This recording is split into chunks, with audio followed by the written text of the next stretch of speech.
Alright, so let's get right into it. Sorry if I seem kinda antsy, it's just I personally always had a problem with the way Magic Origins dealt with Nissa, but we can get into that later. So, we begin in a dream of Nissa engulfed in a green shimmer when suddenly she is hit in the back by this black energy repeatedly from behind until she wakes up and is kicked out of her camp by the chief because she and her mother are the last remaining elementalists in the tribe and they are attracting what's called the Royal. Essentially an earthquake with teeth, so Nissa is kicked out.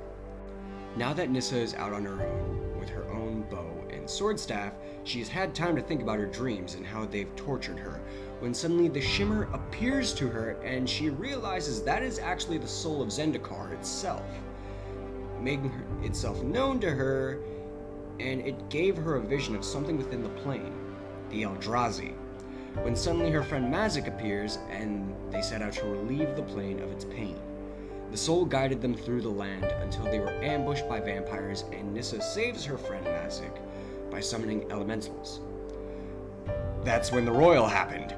An earthquake with a mouth essentially comes by until Nissa was able to stop it by comforting the soul.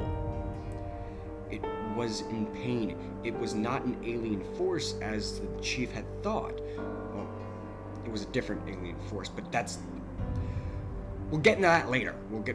Just give me a second. Once Nissa and Mazik made it to the end of the journey, Mazik fucked off with the soul, and Nissa was left to face the force on the mountain. Nissa did her best, but the horrors that are the Eldrazi forced her spark to ignite, and she promptly planeswalked away. She woke on Lorwyn to another dream, this time from spiders, with an interesting poem. The great aurora brings the night, as death reveals its door. Shadows cast obscure the light, unleashing shadow lore. Huh. Must have been a Poe fan. Nissa was then confronted by Lorwyn elves. They were eyeblight hunting.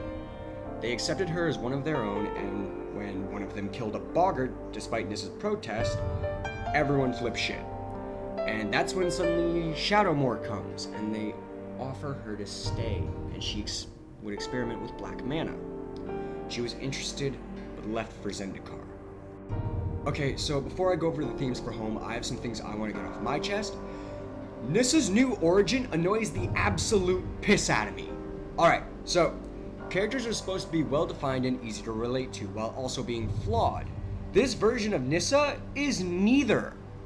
I like old Nissa. Was she perfect? No!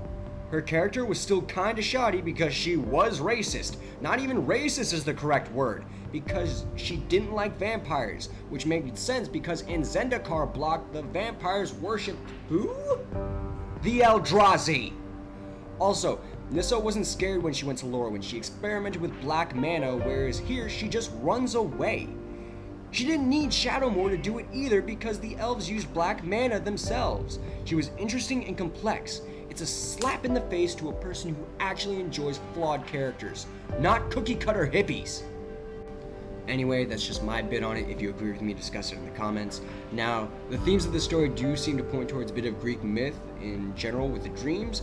Also, dreams themselves are a very good storytelling mechanic, just setting up foresight for later. But in the Odyssey, primarily, Penelope did have dreams of Odysseus slaying suitors and quite a few other dreams as well. Queen Hecuba, before giving birth to Paris, the guy who aids in the downfall of Troy, did have dreams about giving birth to a burning torch. Also, the resistance of the impure. Hedonism, if you will. The moment Nissa is confronted with something that would be considered anti-Zendikar, she considers it, and promptly says it's wrong because she would lose Zendikar. That is the devotion of the almost fanatical, and for what? You have a connection to any plane. Why Zendikar? I get it's home turf, but come on now, I'm from Minnesota. But now that I've been in Florida for 2 years, I say fuck Minnesota. I'm able to go outside 365 days a year, whereas there, it is hard to go outside for longer than 5 minutes for 6 months out of the year. Getting off track here, back to themes. Obviously, the connection to nature is a big one. We have 2 planes that are pretty much just forests. Nissa would, by all accounts, be considered a druid because of her connections, which is apparent by her own dress and cards. Anyway, that's the video. I'm sorry I spent most of it bitching, but arguably one of the biggest themes I can point out here is, of course, revisionism. My name's Trapixium, and may the Lotus watch over you.